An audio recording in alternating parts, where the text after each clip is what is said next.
JX news Chhattisgarh में आपका स्वागत है। चलिए बढ़ते हैं खबरों की ओर। शक्ति जिला के तीनों विधानसभा के भाजपा प्रत्याशियों का नामांकन रैली में पूर्व नंदेली भाटा में हुआ। बीजेपी की बड़ी सभा। जिला कलेक्ट्रेट कार्यालय पहुंचकर भरी नामांकन पत्र।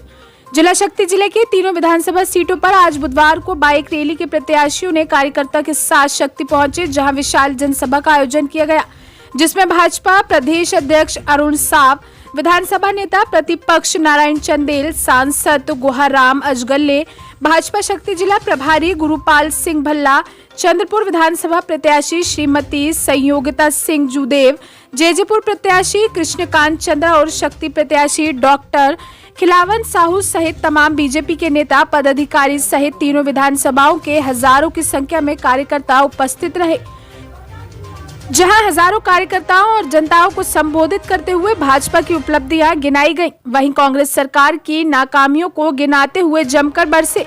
नेता प्रतिपक्ष नारायण चंदेल के कांग्रेस सरकार को घोटालेबाज बताया गया। चारों तरफ अंधेरा है, कांग्रेस सरकार लुटेरा है का नारा लगाया गया। जन विरोधियों नेताओं को हराने और भारतीय जनता पार्टी का कमल खिलाने, अटल बिहारी वाजपेयी के सपनों को साकार कर नवा छत्तीसगढ़ गढ़ने की बात कही। भाजपा प्रदेश अध्यक्ष अरुण साव ने गांव गरीब किसान के हित में भाजपा ने निरंतर कार्य किया। कांग्रेस की सरकार को अपराध, नशा माफिया का छत्तीसगढ़ को गढ़ बनाने का बड़ा आरोप लगाया। शक्ति जिले के तीनों विधानसभा में गुंडागर्दी, शराब सट्टा कांग्रेस सरकार ने की है। आम सभा में उपस्थित कार्यकर्ताओं को आगामी विधानसभा 2023 चुनाव में कांग्रेस सरकार को उखाड़ फेंकने का संकल्प करते हुए जोश भरे। चंद्रपुर विधानसभा के भाजपा प्रत्याशी श्रीमती संयोगिता सिंह जूदेव ने मौजूदा छक सरकार को भ्रष्टाचार और कमीशन खोरी के लुप्त बताया। वहीं उपस्थित बीजेपी कार्यकर्ता और जनताओं को जिले के तीनों सीटों पर भाजपा को जिताने और एदारी कांग्रेस के सरकार लाभ बदलबो का नारे के साथ विजय संकल्प लिया। चैनल हेड योगेश सिदार की खास रिपोर्ट। चुनाव और किस तरह से प्रचार प्रसार चल रहा है आप लोगों? देखिए, भरपूर आशीर्वाद जनता का मिल रहा है और आज आप नामांकन आज भर रहे हैं। हम लोग सब शक्ति जिला में आए हैं। आप खुद देख सकते हैं, चंद्रपुर की सभी माताएं और मेरी बहनें आज नामांकन भराने के लिए मेरे साथ आज इस कलेक्ट्रेट तक आई हैं और इन सब का आशीर्वाद, चंद्रपुर की सभी जनता का आशीर्वाद इस बार भारतीय जनता पार्टी को मिल रहा है और निश्चित तौर पे भारतीय जनता पार्टी चंद्रपुर से जीत दर्ज कराएगी। प्रदेश अध्यक्ष आए थे नामांकन को लेकर, कैसा लगा? देखिए, प्रदेश अध्यक्ष जी आए थे, लोगों में बहुत उत्साह था, कार्यकर्ताओं में बहुत उत्साह था और जिस प्रकार से कांग्रेस की सरकार ने पिछले 5 सालों में जनता को जिस हिसाब से ठगा है, आज छत्तीसगढ़ की और चंद्रपुर की सभी छत्तीसगढ़ की जनता आज अपने आप को ठगा हुआ महसूस कर रही है। चाहे बुजुर्ग हो, युवा हो, महिलाएं हो, यहाँ इतनी महिलाएं उपस्थित हैं। इन लोग को कांग्रेस सरकार ने गंगा जल की कसम खाकर वादा किया था कि शराबबंदी करेंगे, समूह का कर्ज माफ करेंगे, बिजली बिल हाफ करेंगे, बेरोजगारी भत्ता देंगे। तमाम वादों पे आज कांग्रेस सरकार विफल नजर आ रही है और उनके पास कोई भी ऐसी चीज नहीं है जिनको वो जनता के बीच लेके जाए। इसलिए पूरी कांग्रेस सरकार डरी हुई है, अपने विधायकों की टिकट कट रहे हैं। बहुत अच्छे से भारतीय जनता पार्टी चुनाव मैदान में उतर रही है और लगभग 90 विधानसभाओं में सभी जगह भारतीय जनता पार्टी बहुत मजबूती से लड़ रही है। चंद्रपुर विधानसभा से नामांकन दाखिल किए, क्या मुद्दों ले रहेंगे आपको? चंद्रपुर में मुद्दों इतने मुद्दे हैं कि अगर हम कितना गिनाएं, यहाँ पे चंद्रपुर में दलाली, जो मुआवजे में दलाली है, बहुत बड़ा मुद्दा है। चंद्रपुर में सड़कों का बहुत बड़ा मुद्दा है, सड़कें बिल्कुल बदहाल है। चंद्रपुर में बिजली व्यवस्था, बिजली कटौती बहुत ज़्यादा है, आवास नहीं मिल पा रहा है, किसानों को नहर में पानी नहीं मिल पा रहा है। जबकि चंद्रपुर में करीब 20 करोड़ की नहर की रिपेयरिंग के लिए फंड आया था, वो फंड कहाँ गया किसी को कुछ पता नहीं। भ्रष्टाचार की भेंट चढ़ गया है। नल जल योजना में भ्रष्टाचार हो रहा है। सड़कों में जो काम हो रहा है वो इतना गुणवत्ताहीन काम हो रहा है कि सड़कें बनते ही उखड़ जा रही हैं। तो तमाम मुद्दे चंद्रपुर में विधानसभा में है और जनता बिल्कुल बदहाल। मैडम, राम कुमार विधायक जी ने कहा कि एक गरीब विधायक और राजमहल की लड़ाई है, आप इस पर क्या कहेंगे? देखिए, हम तो खुद सड़कों में जनता के बीच में हैं, तो ना कोई गरीब की लड़ाई है, ना कोई राजमहल की लड़ाई है। ये केवल विकास और काम करने की लड़ाई है और जनता किसको आशीर्वाद देती है, जनता इस बार 2023 में विधानसभा चुनाव में बताएगी।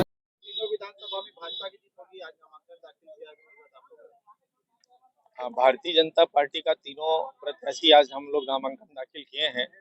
कार्यकर्ताओं में अभूतपूर्व उत्साह देखने को मिला। तीनों जगह से रैली निकली और सब आकर के नंदेली भाठा में हमारे प्रदेश अध्यक्ष जी ने सबको संबोधित किया। उसके बाद हम लोग आकर नामांकन दाखिल किए हैं। परिवर्तन का पूरा माहौल है और निश्चित रूप से हम तीनों विधानसभा सीट जीत रहे हैं। जहाँ तक जैजैपुर की बात है, जैजैपुर में बसपा के भरोसे विकास नहीं होगा, ये बात जनता अब अच्छी तरह से समझ गई है। इसलिए जनता बदलाव चाहती है, जनता मुझे आशीर्वाद दे रही है।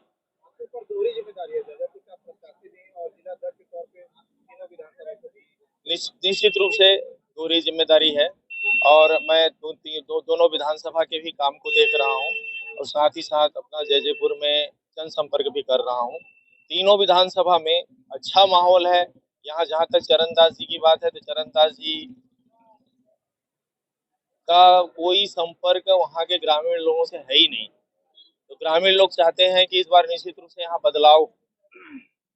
चंद्रपुर की बात है, चंद्रपुर का जो विधायक है उसका जो विषय है सब वायरल हुआ, सबको मालूम है। और अब जहाँ तक जैजैपुर की बात है, जैजैपुर में तो अब एक ही विषय है, विकास विकास। पिछले दिनों आपके साथ भी कांग्रेस के द्वारा जो है हुज्जतबाजी हुई है, क्या लगता है कि जिला प्रशासन भी कांग्रेस के हाथों में कर चुकी है? इस संबंध में कुछ आप शिकायत करेंगे? कांग्रेस अपनी स्थिति, जो उसकी स्थिति खराब होती जा रही है, उसको देख करके वो बौखला गए हैं।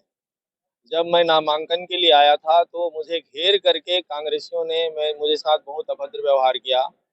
मुझे कलेक्ट्रेट के अंदर जाने के लिए भी रोका, चक्का जाम करके रखे हुए थे, नेशनल हाईवे को चक्का जाम करके रखे हुए थे। मैं जब पुलिस प्रशासन से बात करने की कोशिश किया तो पुलिस जो खड़ा था उसको भी भगा दिया।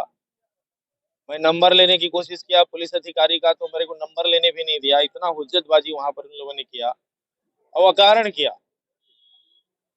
अब जिला प्रशासन की जहां तक बात है तो जिला प्रशासन, कलेक्टर और एसपी ये तो कांग्रेस के एजेंट की तरह काम कर रहे हैं। उनके लिए चरणदास मोहन जी के बाबू की जैसे काम कर रहे हैं कलेक्टर एसपी। हमारी कोई बात सुन ही नहीं रहे हैं। तो ये सीधी सीधी बात है कि एक तो आचार संहिता का खुलेआम मुख्यमंत्री कार्यक्रम में उल्लंघन होता है। चक्का जाम नेशनल हाईवे पर होता है, वहां उनके सारे कार्यकर्ता खड़े हैं। बड़े गाड़ियों को रोकना एक बार समझ में आता है, राहगीरों को आप रोक रहे हो, मोटरसाइकिल को रोक रहे हो, 2 पहिया मतलब 4 पहिया गाड़ियों को रोक रहे हो। कितनी परेशानी हुई है लोगों को बताइए। दूसरे दल के लोग जो नामांकन भरने आ रहे थे वो समय पर नहीं भर पाए। सबका मुहूर्त होता है, मुहूर्त निकल गया लोगों का। इस तरह से कांग्रेस सत्ता के नशे में चूर है और वो गुंडागर्दी पर उतर आई है। और जहां तक उस दिन की गुंडागर्दी है उसको देखते हुए तो अपने आप को मैं असुरक्षित महसूस कर रहा हूं और मैंने सुरक्षा की भी मांग करी है। को चुप कराने वाले अध्यक्ष को आज जनता चुप करा रखी है, बताएंगे? आईडी ऊपर करने का करनी ही ऐसा है क्योंकि वो जो है नाम के विधायक है, काम के विधायक नहीं है। आज जनता पढ़ लिख चुकी है, समझदार है। धोखे में एक बार उन लोग आ गए ये मुख्यमंत्री बनेंगे करके, लेकिन मुख्यमंत्री तो नहीं बन पाए, लेकिन अच्छे ओहदे में पहुंचे हैं, स्पीकर हैं। लेकिन जो आशा और अपेक्षा के साथ जनता ने चुना था उस हिसाब से वो काम नहीं करा पाए, क्योंकि वो क्षेत्र से उनका कोई लेना देना नहीं है, मतलब ही नहीं है, क्षेत्र में रहते नहीं है। अभी जनता पूछ रही है, जिस भी गाँव जा रहे हैं महन जी जो है और उनके विशेष करके मैडम ज़्यादा दौरा कर रही हैं, तो मैडम से पूछ रहे हैं विधायक कहाँ है, इसको हमने चुना है, 5 साल आप कहाँ थे। इसको इस सवाल को जो है जनता पूछ रही है, कहाँ है आप विधायक जिसको हम चुने हैं करके, लेकिन वो कोई जवाब नहीं दे पा रही है। फिर पूछ रहे हैं कि इस गांव के लिए हमने आपने क्या किया है, उसको भी कोई जवाब नहीं दे पा रहे हैं। तो ऐसी तो स्थिति है। साहू जी विधानसभा अध्यक्ष जो भी रहे हैं कांग्रेस के या भाजपा के, उनके साथ एक कुसंयोग रहा है कि वो दूसरा चुनाव हार जाते हैं। आप इस पर क्या कहेंगे? वो है, मिथक तो बना हुआ है और इस बार भी बनेगा, क्योंकि मैंने कहा कि उनका कमी ही ऐसा है कि उनकी जनता से उनको कोई लेना देना नहीं है। वो केवल कुछ लोगों के प्रतिनिधि है, वो जनप्रतिनिधि नहीं है। 4-5 लोगों से घिरे रहते हैं, आप देखें बड़े बड़े लोगों से घिरे रहते हैं। और मेरे पास देखिए इनका ढंग से आप नाम भी नहीं जाने पाएंगे, छोटे छोटे कार्यकर्ता हैं। ये अंतर है, बेसिक अंतर। कोई भी पब्लिक जो है मेरे से डायरेक्टली बात करता है, उनके पास कोई डायरेक्ट बात नहीं कर पाता उनसे, ना डायरेक्ट मिल पाता। अब मेरे पास देखिए जो भीड़ दिख रही है ये आम छोटे छोटे कार्यकर्ता हैं, जितने भी भीड़ है। कुछ दिन पूर्व सीएम आए थे, उस दौरान भी भाजपा जिला अध्यक्ष साथ गुंडागर्दी हुई है, तो क्या कांग्रेस के विधायक अगर जीत जाएंगे तो शक्ति विधानसभा में उनकी गुंडागर्दी बढ़ जाएगी? ये तो अभी उनका टेलर है। अभी शक्ति विधानसभा से दूसरा अभी फॉर्म भरे हैं और पूरा नेशनल हाईवे जाम हो गया। तो पहली बार हुआ है इस अविभाजित जांजगीर चांपा जिला में कि कोई नेता के उसमें काफिला में जो है पूरा उसके कार्यकर्ता नेशनल हाईवे को जाम कर दे, ऊपर से बदतमीजी भी कर रहे थे। केवल जाम ही नहीं किए थे, हमारे जिलाध्यक्ष को जो रोक दिए थे, रास्ता रोक दिए थे, नाराबाजी कर रहे थे। अब हम तो किसी का जो है अभी नारा अपोजिशन का नहीं लगा रहे हैं, कोई हमारा कार्यकर्ता इस प्रकार का नारा नहीं लगा रहा है। तो ये बेसिक अंतर है बीजेपी और कांग्रेस के शासन में। हम लोग जो है सुशासन वाले हैं, अच्छी व्यवस्था देना चाहते हैं, शांति देना चाहते हैं, इसको विकास के रास्ते पर ले जाना चाहते हैं। शक्ति मुख्यालय सट्टा का राष्ट्रीय राजधानी बन गया है, इसमें किसी तरह से विधायक का संरक्षण है, क्या कहेंगे कि पुलिस प्रशासन फेल है? ये तो पूरा शक्ति जिला जांजगीर जिला जान रही है कि डॉक्टर चरणदास महंत के संरक्षण में यहाँ पर सट्टा भी फल फूल रहा है, अवैध शराब भी फल फूल रहा है, जुआ यहाँ पर फल फूल रहा है, यहाँ जो है अनाचार की घटनाएं बढ़ रही है, यहाँ पर जो है चाकूबाजी हो रही है, हत्याएं हो रही है, चोरी हो रही है। ऐसा कौन सा करनी है जो यहाँ पर इस विधानसभा में नहीं हो रहा है? लेकिन ये चुपचाप है, मौन है, और मौन ऐसा कि कोई आदमी उससे बात ही नहीं कर पाता, तो पता ही चलेगा कि ये क्या सोच रहा है, क्या कर रहा है, कुछ पता ही नहीं चलता।